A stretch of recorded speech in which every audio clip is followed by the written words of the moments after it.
Olá, pessoal, boa noite. Hoje a gente está com novidade aqui na Conversas com Maria. Eu sou a Maria Rezende, poeta, e eu e a Ana temos feito essas lives juntas. E normalmente ela abre aqui pela página do nosso instituto, mas hoje eu que estou abrindo por aqui, porque hoje a gente tem uma novidade que a gente vai ter mais uma convidada além da Ana, que é a Beatriz Galli.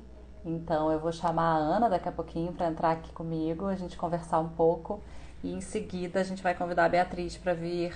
A Ana sai, daí a gente convida a Beatriz para vir conversar comigo também. Essa é a nossa terceira conversa. Tá rolando sempre às quintas, às 19 horas, aqui pelo Nosso Instituto, no Instagram. Oi, Suzana. E hoje a gente vai estar falando sobre situações de violência, violência de gênero, doméstica, abuso, estupro conjugal, consentimento, como reconhecer, como prevenir, como se proteger.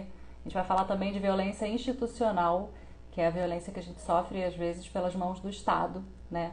Então, o aborto legal é uma pauta que entra nisso, né? A falta de direito ao aborto legal. E a Bia vai conversar com a gente. A Beatriz Galli, ela é advogada especializada em direitos humanos e ela vai estar falando com a gente do ponto de vista jurídico. E a Ana vai estar, como sempre, falando com a gente do ponto de vista clínico. Então, olha a Ana aí. Oba! Vou convidar. Ana, não pede para entrar. Deixa eu ver se eu consigo te convidar. Tuxa, irmã Érica que enviou uma participação. Teta quer participar? É isso mesmo? Ou foi um engano? Vou tentar chamar a Ana. Peraí. Ana.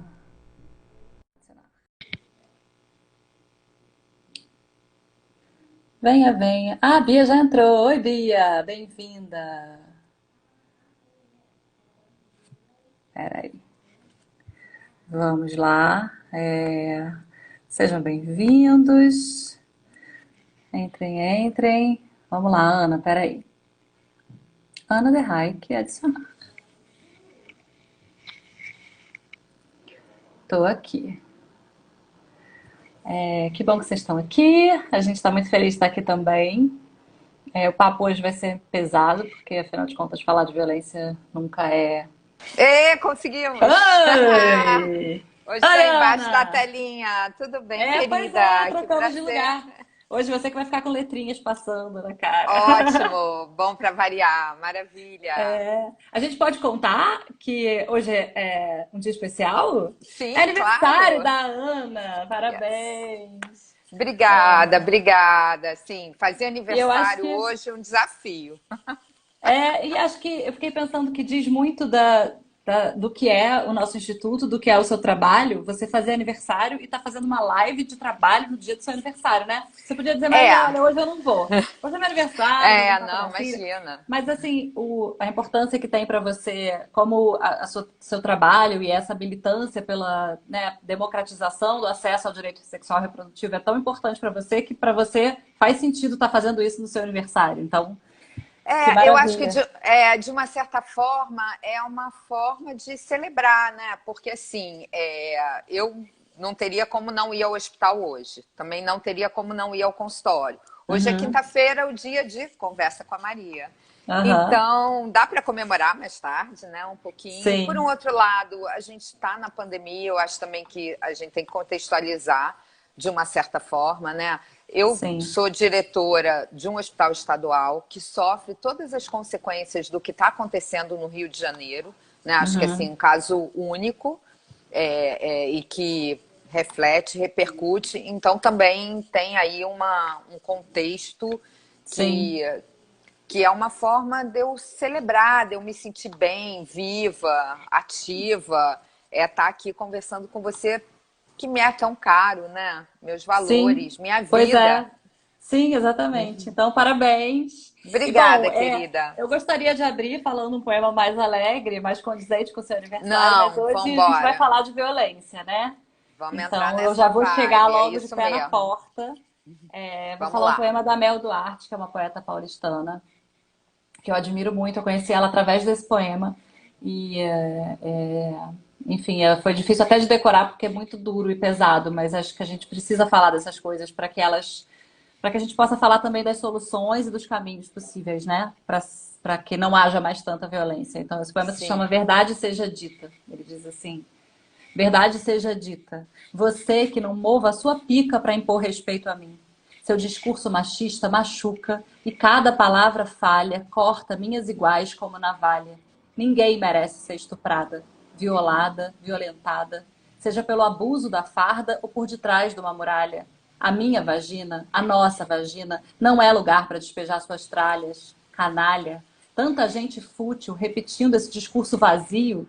E nem adianta dizer que é só no Brasil. Em todos os lugares do mundo, mulheres sofrem com seres sujos que se utilizam da força, quando não sós, até em grupos, praticando sessões de estupros que ficam sem justiça. Carniça. Quanto tempo mais eu vou aguentar mãos querendo me tocar? Olha bem pra mim. Eu pareço uma fruta? Aonde na minha cara está estampado me chupa? Se seu músculo enrijece quando eu digo não, e não é não para você, que vá procurar outro lugar onde possa meter. Filhos dessa pátria mãe gentil, enquanto existirem Bolsonaros, Cunhas, eu seguirei repetindo. Sou filha da luta, da puta, a mesma que aduba esse solo fértil, a mesma que te pariu.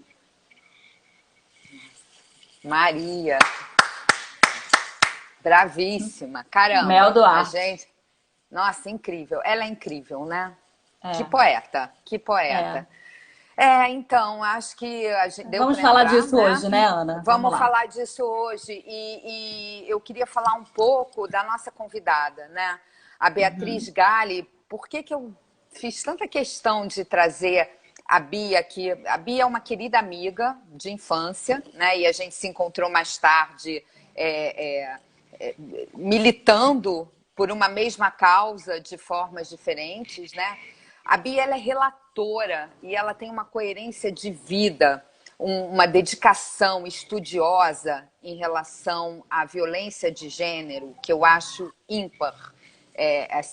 O que ela tem a dizer e a acrescentar são coisas muito, muito preciosas. Então, assim, quando a gente fala de violência de gênero, Maria, é importante a gente ter na cabeça que, às vezes, várias questões que passam camufladas sobre outros, né, com outros aspectos, outros vieses, são violências de gênero.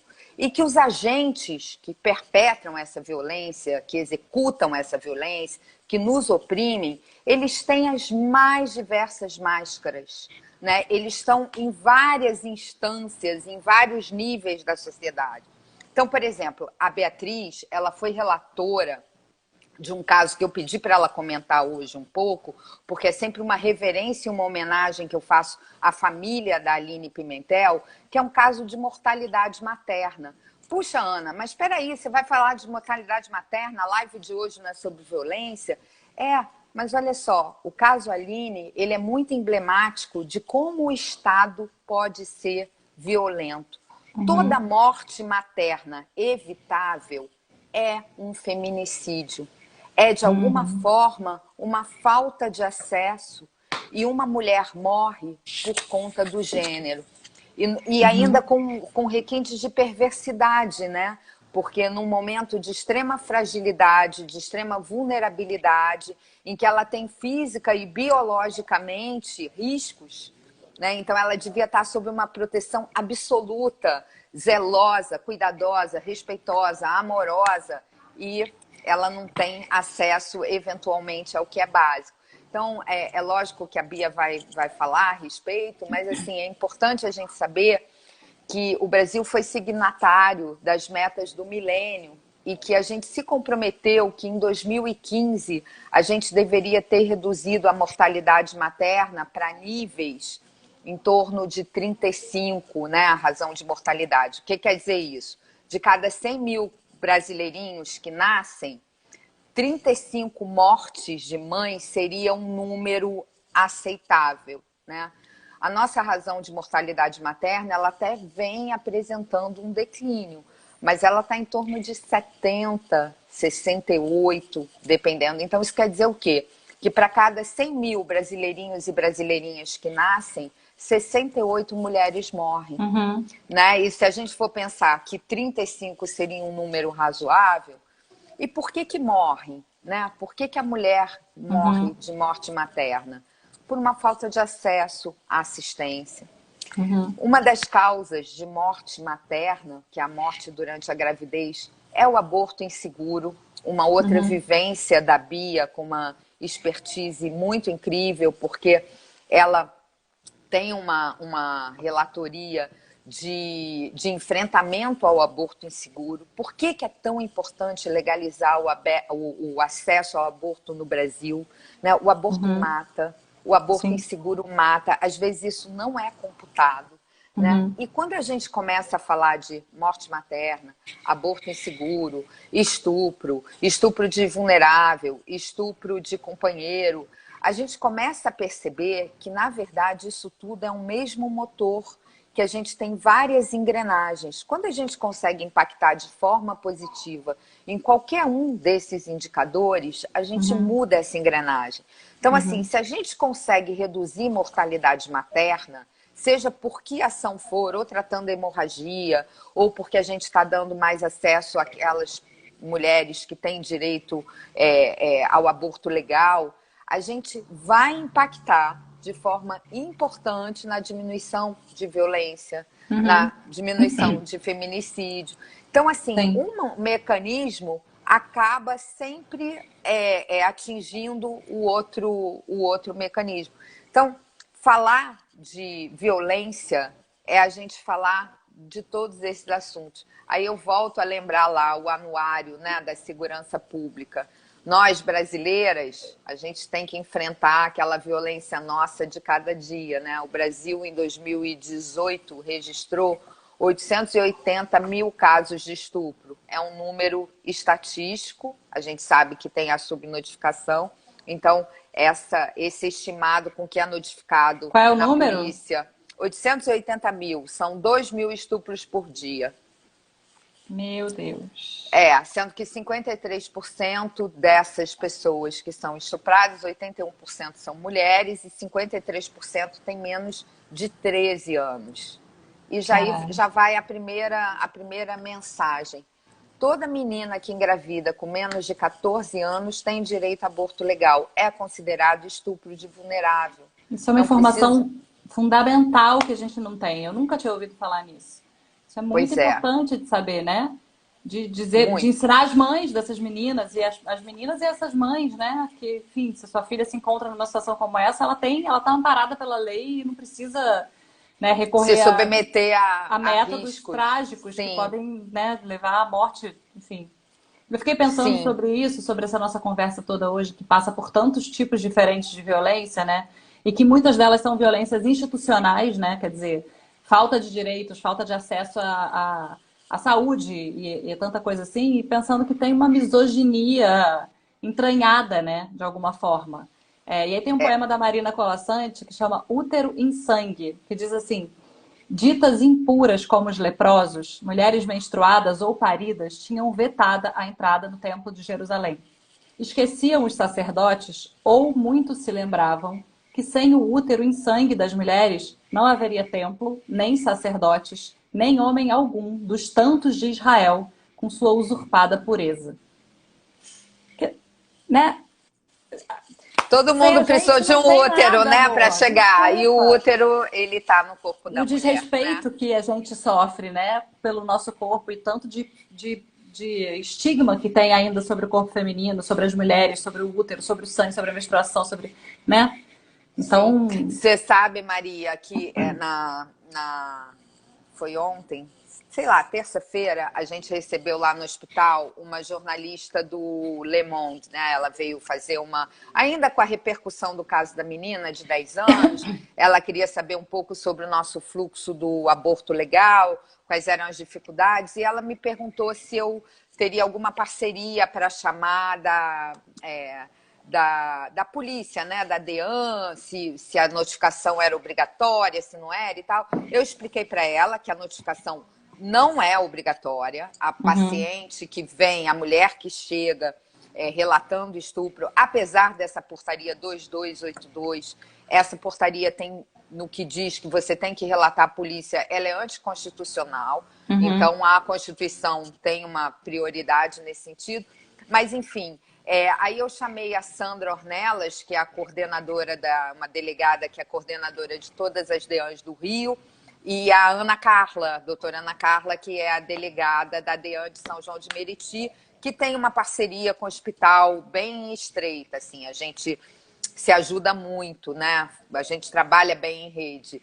E a Sandra falou uma coisa que eu achei interessantíssima. Ela disse assim, cada país, é a polícia falando, né? A polícia que protege a mulher, né?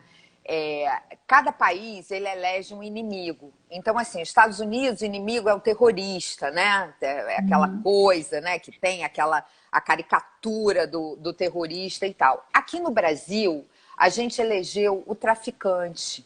É o traficante que é culpado de tudo de ruim que acontece. Então, ela estava explicando que entre, sei lá, 8 da manhã e 6 da noite, as DEANs, elas fazem as coberturas das ocorrências, né? De prender em flagrante, isso e aquilo. De 6 da tarde, né? Das 18 às 6 da manhã, isso vai para uma central. E aí ela estava dizendo que é impressionante, que é um horário sabidamente em que a violência tem uma incidência maior, que é esse horário, né, mais perto da noite e tal, e durante a madrugada, e que é um horário que os flagrantes em relação a feminicídio, a violência doméstica, eles diminuem e aumenta os flagrantes em relação àquele menino de 14, 15 anos que está com 3 trouxinhas de maconha ou que está com 2 papelotes de cocaína porque é o traficante. E aquele homem que bateu, que deu uma surra numa mulher, que quase matou e tal, ele não é preso em flagrante nesse horário. Porque não tem o olhar. O foco não é para ele. Claro. Existe uma condescendência, entendeu? Sim. Se você não tem o olhar especializado de algumas DEANs nesse sentido. Se você deixa isso sob a tutela do Estado, né, da polícia de uma forma geral, dessa polícia que não tem esse olhar mais criterioso, esse homem, né, típico cidadão de bem, ele não vai ser preso em flagrante, ele não é autuado, porque ele não é reconhecido, ele não é visto. Então, assim, quem é que está cometendo essa violência? É um super exemplo de violência institucional, né? Claro. De violência social. A gente não enxergar esse perpetror como alguém violento, né? A razão de mortalidade materna, quando ela é evitável, a morte materna, quando é evitável, ela é extremamente, assim, para mim ela é emblemática como um caso de feminicídio perpetrado pelo Estado. Assim como aquelas mulheres que morrem vítimas de aborto inseguro, causado, né, realizado em condições de absoluta insalubridade. É muito emblemático. É a violência institucional em forma de agravo que chega ali pra gente. E eu estava pensando aqui também, né, Ana, que eu comecei falando um poema sobre estupro, né, e a gente tem muito essa visão do estupro como aquilo que acontece no beco escuro, feito por um homem que você não sabe quem é. E aí você estava dizendo que, por exemplo, uma menina menor de 14 anos que engravida, considera-se, mesmo que ela tenha consentido, considera-se que foi um estupro de vulnerável, porque ela não tem ainda capacidade de responder por aquilo. Então, ela teria direito a um aborto legal, né? E outra coisa que a gente falou, que é super importante, é o estupro conjugal, né? Porque parece que se você namora ou se você é casada com esse homem, o que quer que aconteça sexualmente nessa relação, você consentiu, porque você casou com ele, né? Mas não é assim. Exato. Então, isso eu acho que é super importante a gente falar também, né? Porque a violência doméstica não se dá só na instância da violência física, né? Ela se dá patrimonialmente, se dá moralmente, se dá emocionalmente e também sexualmente, né? Mesmo Com sendo certeza. casada, você pode sofrer uma violência sexual. Com certeza. Por Você parte pode do ter seu parceiro. filhos. Você pode ter filhos com seu violentador. Não interessa. Se aquela gravidez é consequência de um estupro, e para saber, né, se foi estuprado ou não, só a mulher. É a Sim. palavra da mulher. Se a mulher E mesmo chega se não for uma gravidez, né? Digo assim, uma mulher que vive uma situação de violência sexual dentro de um casamento, ela pode denunciar o seu cônjuge como Sim, por violência. sim. E se ela não se sente forte ainda para denunciar, existem várias medidas de redução de dano, né? Uma das primeiras coisas, a gente percebe que nesse ciclo da violência, dificilmente uma mulher consegue tomar uma atitude extremada, a não ser nos casos muito agudos, né? Assim, Uhum. mas dificilmente ela consegue tomar uma atitude extremada numa primeira vez e sozinha. Então, uma Uhum. das coisas mais importantes desse enfrentamento é que a mulher se sinta amparada, ainda que por uma rede muito pessoal, né? Se ela Claro. consegue verbalizar para uma vizinha, para uma amiga, enfim, para alguém, alguma referência de que ela está passando por uma situação difícil em casa, já são Uhum. duas, daqui a pouco já são três, Uhum. quatro, uma já dá uma cobertura maior, uma já consegue fazer uma denúncia, enfim, já é um olhar mais Sim, atencioso, né? Mas é sim. isso, Maria. Eu queria muito agradecer a presença da Beatriz Gale. Assim, para Claro. mim é uma honra ter a Beatriz aqui. Acho que ela é uma pessoa com uma propriedade, com uma erudição sobre o assunto. Então, vou deixar você com ela. Vou continuar aqui assistindo, Tá, ótimo. comentando, tá bom? Bia, dá um Vou alô sair. aqui para dizer que você tá aqui. Peraí, Ana, deixa eu te dar tchau. Deixa a Calma, Bia dar um peraí. oi aqui, Tá dizendo bom, que ela tá perdão. aqui, que eu vou chamar É que eu ela. fiquei. Perdão, fiquei com medo que o meu tempo se esgotasse. Não, mas peraí. Então, eu queria te agradecer por estar aqui com a gente no dia do seu aniversário, estar aqui Obrigada, conversando sobre mais obrigada, esse assunto. Maria. Falar Eu para que todo mundo que semana que agradeço. vem, eu e Ana estamos aqui de novo na nossa dobradinha oficial. Semana que vem a gente vai falar sobre gravidez indesejada, seja na adolescência, seja na vida adulta, e como prevenir, educação em sexualidade, métodos contraceptivos. Vamos falar de um monte de coisas importantes, interessantes. Então a gente espera vocês semana que vem, eu e Ana. Então agora sim, Sim, a e sua vida está liberada. Ah, outra coisa, super importante. Dia 28 é o dia da luta pela legalização do aborto na América Latina olha. e nos países caribenhos. E a rede feminista de GO vai fazer uma revoada. De 5 às 10, a gente vai ficar em lives falando sobre aborto, sobre legalização do aborto, sobre acesso ao Fundamental. aborto, sobre aborto legal. Então, vi que várias queridas da rede entraram, então fica isso também. Tá Várias ótimo. possibilidades de encontro. Beijo, Maria. Tchau, Ana Obrigada. querida, parabéns. Vamos lá convidar a Obrigada. Bia. Até já. Deixa eu ver como que sai. Você consegue me mandar embora? Não sei Não, sair. é Deixa eu proibido ver. expulsar. Deixa eu ver como Ah, que sai. Não sei sair. Não, peraí. peraí. Olha a Tita Peraí. aí. Oi, Tita. Ah, consegui sair. Boa. Então vamos lá, deixa eu chamar Beatriz Gali Bia. Adicionar. Ó, Bia, eu te mandei um convite. Aí deve aparecer aí pra você. Você só tem que aceitar e você vai entrar aqui comigo. Oi, Opa, que rápida! tudo bem? Oi, querida, tudo ótimo. Prazer ter você aqui. Obrigada por estar com a gente. O prazer é meu. Muito obrigada pelo convite. Queria dar os parabéns de novo para Ana. Ela foi uma querida de me chamar e também de ficar falando vários elogios para mim. Imagina se ela também não mereça, né? Pois Como se ela é, não merecesse a é nossa verdade. musa ginecologista. Então, assim, é para mim uma honra estar aqui, podendo participar e conversando com vocês. E eu realmente quero que a gente faça uma conversa bem franca e aberta, porque assim, eu não vou falar, assim, vou tentar não falar termos muito jurídicos ou legais que sejam muito Ótimo. complicados, né? Porque eu acho que não é essa a ideia. É, A gente vai respondendo e vai falando assim de uma forma exatamente. menos formal. Isso, e é bom porque assim, eu sou uma militante defensora das mesmas coisas que vocês, mas tenho muito menos conhecimento teórico, eu sou poeta, né? Venho de outro universo, então eu aprendo muito e aí acho que eu trago muitas dúvidas que as pessoas também têm, né? Então, se eu não entender alguma coisa, eu te pergunto. E quem tá aí na conversa que quiser participar, quiser perguntar, manda pergunta aí que eu vou passando para a Bia e a gente vai trocando. Então, fala um pouquinho, Bia, sobre o seu trabalho, se apresenta para o pessoal que chegou depois, que não Tá, ouviu tudo que a Ana falou já de você. tá bom. Bom, meu nome é Beatriz Gale, eu trabalho numa organização de direitos humanos chamada CEGIL.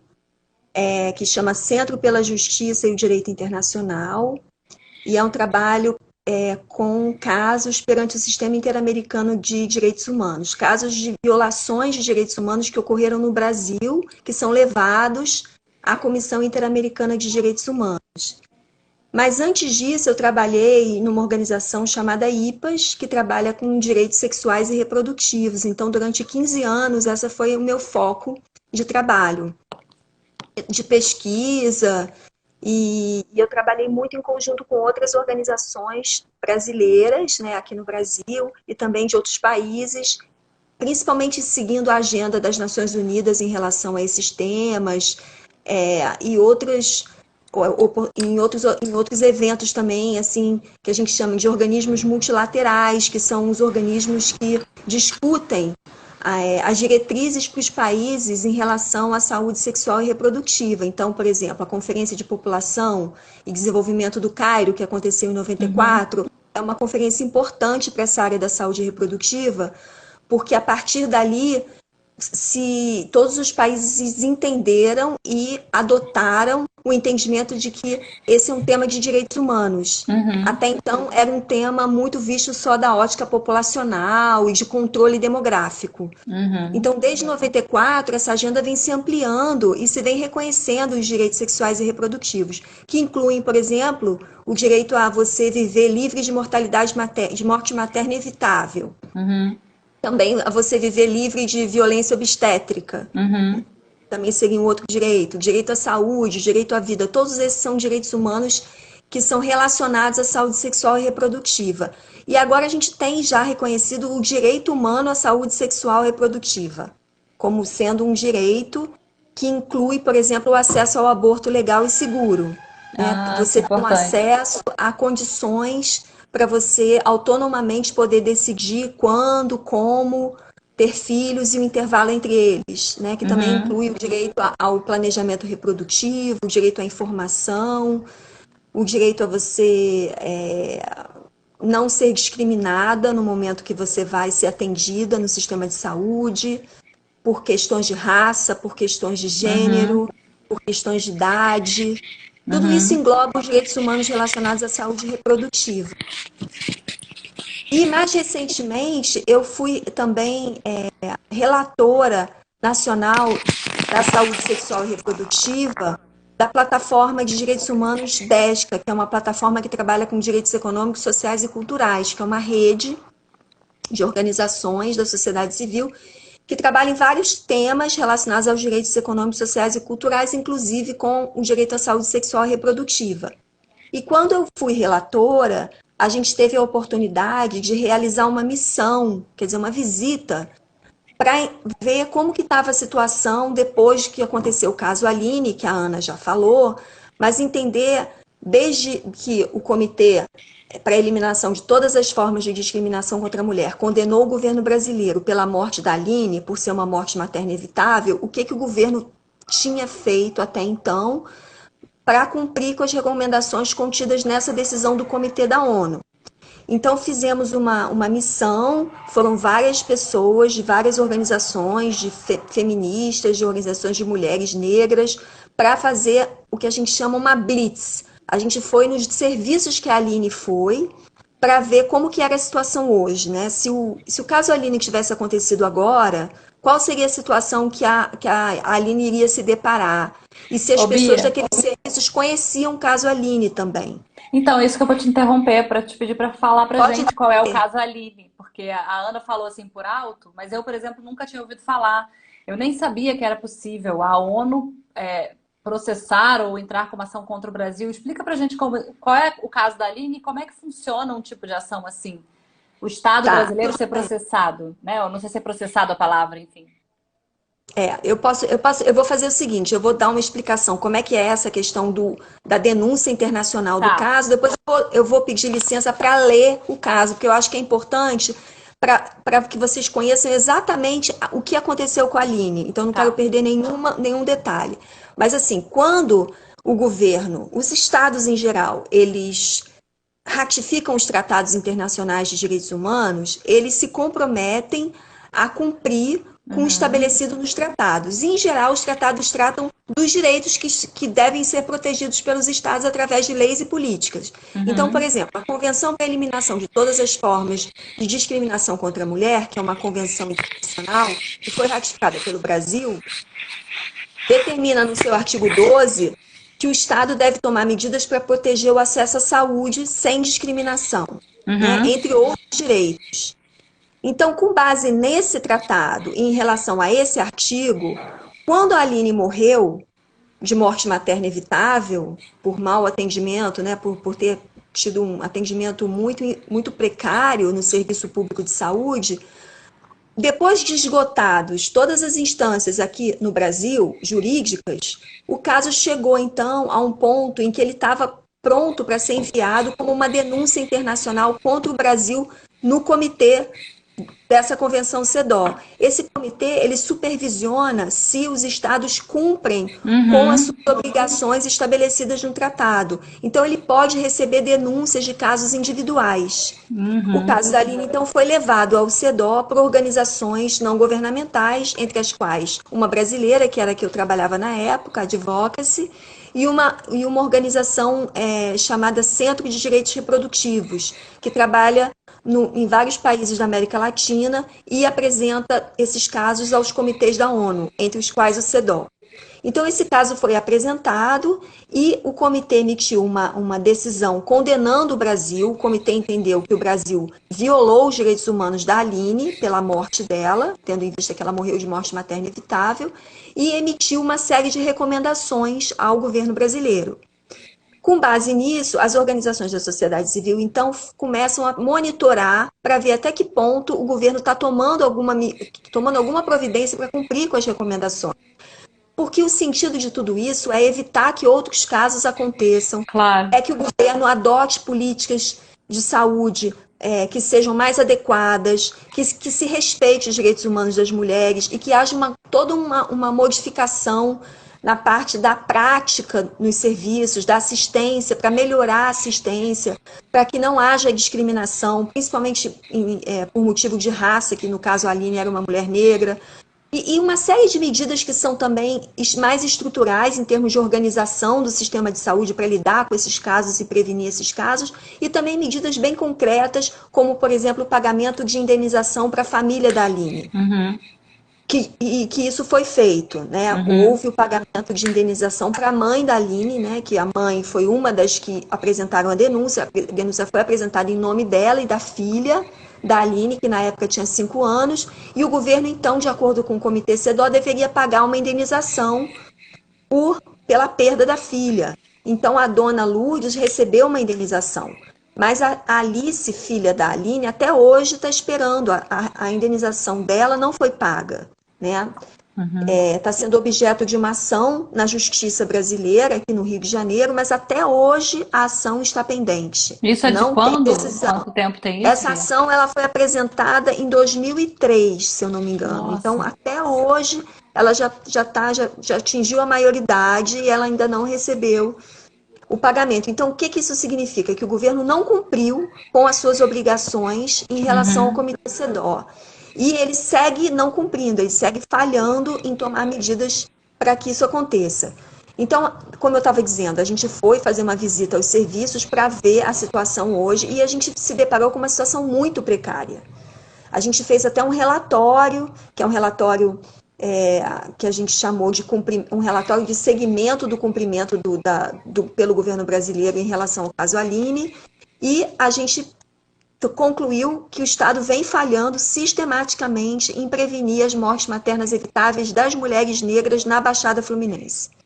E ali a gente até faz um elenco dos lugares que a gente visitou. A gente, inclusive, visitou o hospital onde a Aline morreu. A gente fez uma reunião com os profissionais de saúde para tentar falar sobre os direitos humanos que estão envolvidos na assistência obstétrica, nos cuidados que devem ser tomados, no que às vezes significa uma violação de direitos humanos, o que é a violência obstétrica, porque na época da Aline não existia esse conceito de violência obstétrica, que é hoje um conceito bastante conhecido. Sim, eu queria te pedir para falar também o que é isso, para a gente entender. Pois é, a gente fala muito da morte materna evitável, que é um conceito importante, mas mais para quem é da epidemiologia, porque, né, faz a classificação das causas da morte para fins de registro nos sistemas de informação do Sistema Único de Saúde, mas o conceito de violência obstétrica ele vai um pouco mais além, porque ele incorpora essa noção dos direitos violados. E que o profissional de saúde deve, de alguma forma, respeitar e garantir, porque ali ele deve ser visto como um agente do Estado, Claro. que se compromete a respeitar direitos humanos das mulheres. Então, a violência obstétrica, ela pode acontecer tanto em situações que parecem corriqueiras, como, por exemplo, a mulher ficar em jejum horas, às vezes sem nenhum tipo de informação sobre quando que vai ser o parto, às vezes ela não sabe nem aonde ela vai ter o filho, porque também a informação é difícil, às vezes os hospitais estão lotados, a central de leitos também é confusa, o médico que ela achava que ia ser o médico que ia atender ela, mudam o médico no último minuto, então ela fica num corredor sem informação, com fome, em jejum, com sede. Sem acompanhante, às vezes, né? Sem acompanhante, que é outro problema muito grande. A gente sabe que o direito ao acompanhante é um direito previsto em lei, mas às vezes os serviços não cumprem, né? Eles alegam que os serviços estão lotados, que não tem espaço, mas isso é um direito garantido que deve ser respeitado. E, na verdade, se previne várias situações de violência também com a simples presença do acompanhante.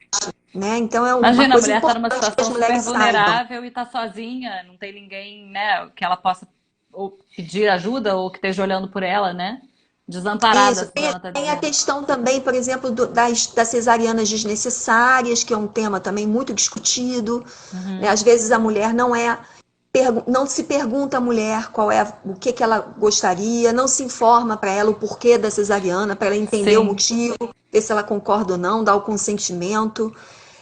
Tem uma série de questões que são consideradas hoje, além das manobras obstétricas que são ultrapassadas e que já se concluiu que são desnecessárias pela Organização Mundial da Saúde.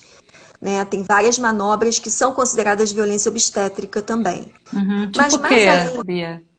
tem uma... Bom, eu não sou a ginecologista, né? A Não, Ana que sim, está é aí só para ter pode... uma ideia de... Mas A Ana assim, pode falar às também. vezes o corte A vaginal, episiotomia. na hora do parto vaginal, às vezes é desnecessário. Tem uma manobra que se sobe na barriga da mulher para empurrar, e essa manobra, eu não sei o nome, também é desnecessária, e também é uma situação de violência obstétrica. Tem a questão, às vezes, até do racismo institucional. Sim, em relação à Existe. anestesia, né? Já ouvi falar Não, em isso. relação a tudo, né? É a forma do tratamento, é deixar as mulheres negras sem informação, o pré-natal não ser de tão boa qualidade, né? Não se ter acesso a todas as informações, aos exames, às consultas. A Ana tá Durante o falando aqui, uso indiscriminado de ocitocina. Isso, para Enfim, várias acelerar o coisas parto. técnicas, né? Que a pessoa acha que não tem como reclamar, mas na verdade é um direito dela escolher e opinar sobre cada uma dessas coisas, né? Isso, e ter um parto menos invasivo também, né? Onde a mulher possa ser mais proativa, né? Ela tenha mais agência do que ela seja um mero corpo ali à Sim. disposição de uma intervenção médica. Então, assim, hoje a gente tem essa consciência mesmo dos direitos relacionados ao parto e ao nascimento, coisa que na época dos anos 2000 a gente não tinha. Então as situações eram mais toleradas, né? As mulheres não tinham tanta informação. E no caso da Aline, mais difícil ainda. Então, assim, eu não sei se deu para entender como é que funciona esse mecanismo de denúncia internacional, mas a verdade é que o Brasil hoje, um dos países, acho que foi o primeiro país a ser condenado por um órgão das Nações Unidas por violar direitos humanos relacionados ao parto, no caso da Aline Pimentel. Então, o Brasil continua falhando em relação às mulheres, como a Ana falou. Os números são assustadores, a morte materna evitável no Brasil ainda é muito alta, e na verdade, não deveria, porque nós não somos um país que tem uma renda tão pequena que não possa, por exemplo, garantir às mulheres um parto seguro. A gente tem um sistema único de saúde. A gente tem, para a maioria da população, acesso à saúde através do SUS. Não é que as mulheres não têm acesso à saúde, as mulheres não têm acesso a uma boa qualidade da assistência em saúde.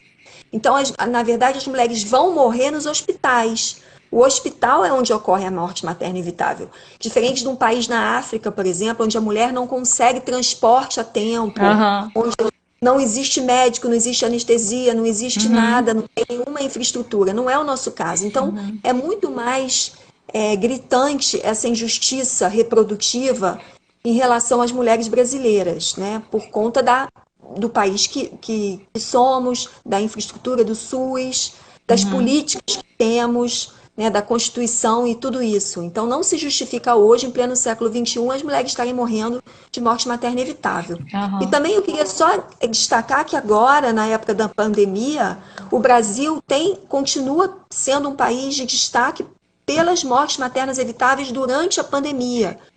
Foi feito um estudo, a Ana até pode colocar, de repente, o nome da médica, eu acho que é a doutora Melania Amorim, ela fez um estudo em que ela encontrou que de 10 mulheres que morrem de morte materna evitável no mundo durante a pandemia, 8 são brasileiras. Então, Meu o Brasil é o Deus. país onde as mulheres estão morrendo mais de morte materna durante a pandemia. Mas Então, assim, isso relacionado é ao Covid ou assustador. não? Independente do Às vezes as Covid. mulheres têm condições de saúde que se agravam durante a gravidez e por conta da Entendi. pandemia, tem todo um problema da desorganização dos serviços, mas às Entendi. vezes também associadas ao Covid. Entendi. Mas Então tem mesmo toda uma questão. dissociado do Covid, né? O fato de que os hospitais estão lotados e os serviços estão confusos, e aí essas mulheres não conseguem atendimento para os seus partos porque talvez o sistema esteja colapsado, né?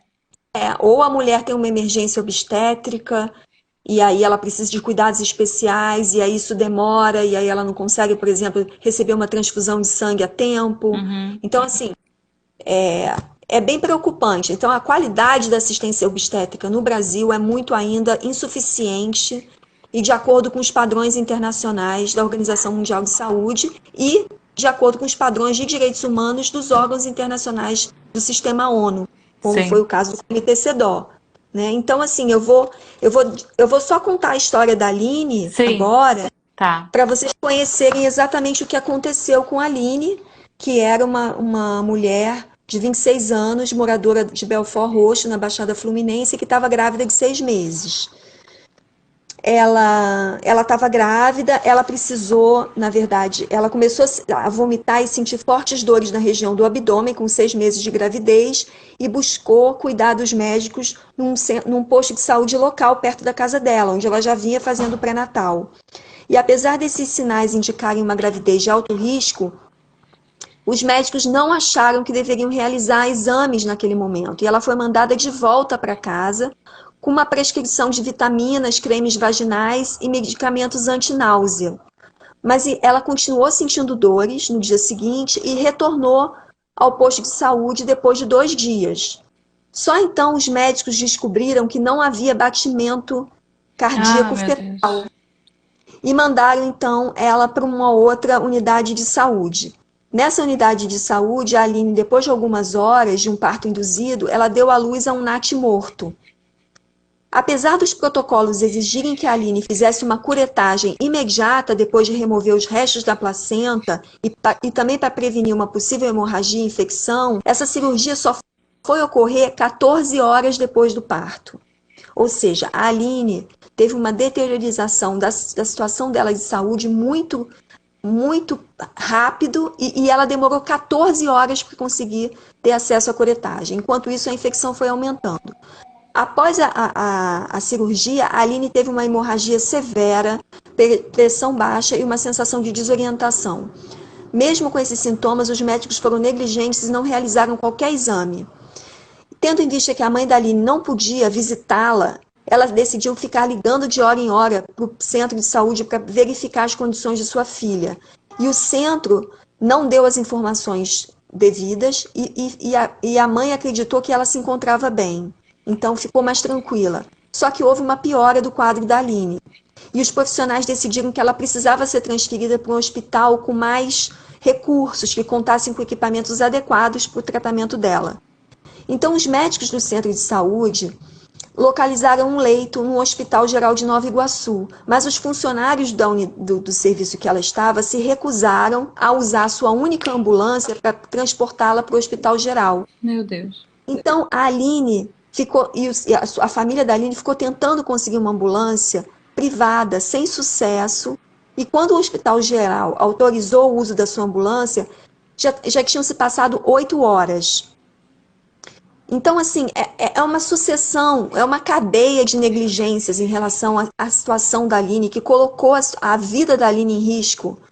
E se ela Sim, tivesse recebido um tratamento médico adequado, um tratamento de saúde adequado, desde o início que ela foi ao posto de saúde, essa morte poderia ter sido evitada. claro. Foram várias negligências. Então, é por isso que a gente considera que existe um padrão sistemático de violação de direitos humanos desse perfil de mulheres que a Aline representa. Mulheres negras, moradoras da Baixada Fluminense, que é um local de moradores de baixa renda, com pouca escolaridade.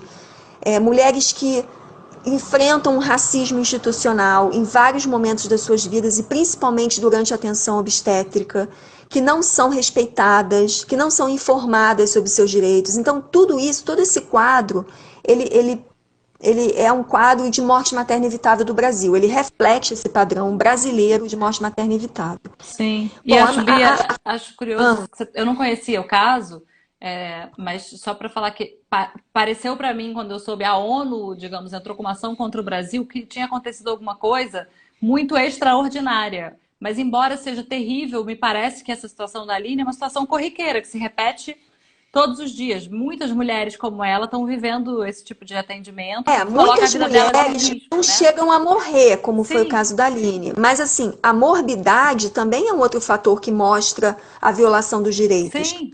É por Porque às isso que é vezes você não importante que o morre, mas Estado você seja, quase morre, né? que o Você Estado quase seja morre, você tem uma processado. sequela. Isso.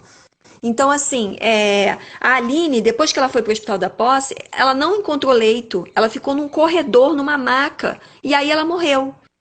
Aí ela ficou ainda um dia ou dois nesse corredor esperando um leito na vaga Meu do único Deus. hospital que ela poderia ter sido atendida, mas ela já chegou numa situação tão precária, e não tendo leito e não sendo atendida imediatamente, ela morreu. Então, assim, é muito triste essa situação da gente ver que depois de tantos anos, né, isso foi, imagina, a decisão do Comitê CEDAW é de 2011, e a gente está em 2021, e agora a gente está numa pandemia. E assim, a situação não melhorou, pelo contrário, Sim. a situação piorou.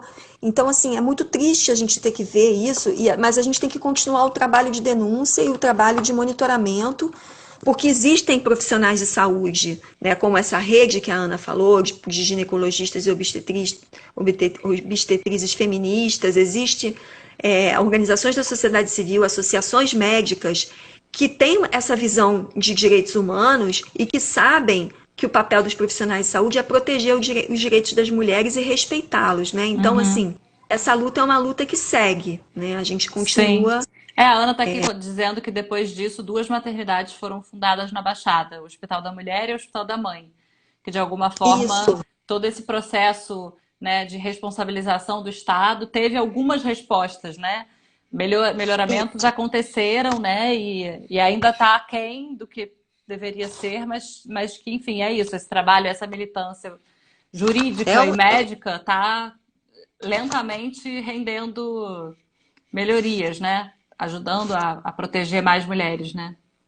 isso, e eu acho que uma coisa importante também para a gente pensar é que hoje essas questões são questões levadas para o debate público, as pessoas Uhum. falam sobre isso, a mídia fala sobre isso, se ampliou muito a consciência sobre os direitos das mulheres. Então, uma situação dessa hoje, eu acho, seria muito mais evitável, né? Assim, do ponto de vista do debate público, do ponto de Sim. vista de se cobrar responsabilidades, né? Naquela época ainda era muito incipiente essa noção dos direitos Aham. relacionados à saúde sexual e reprodutiva. Hoje a gente tem uma mobilização muito maior, né? Você vê com o Sim. caso da menina de 10 anos, né, que conseguiu realizar o aborto previsto em lei, como houve toda uma mobilização social, como as pessoas vieram a público defender e se Sim. posicionar em relação a isso. Então, assim, a gente tem hoje uma outra visão em relação a isso.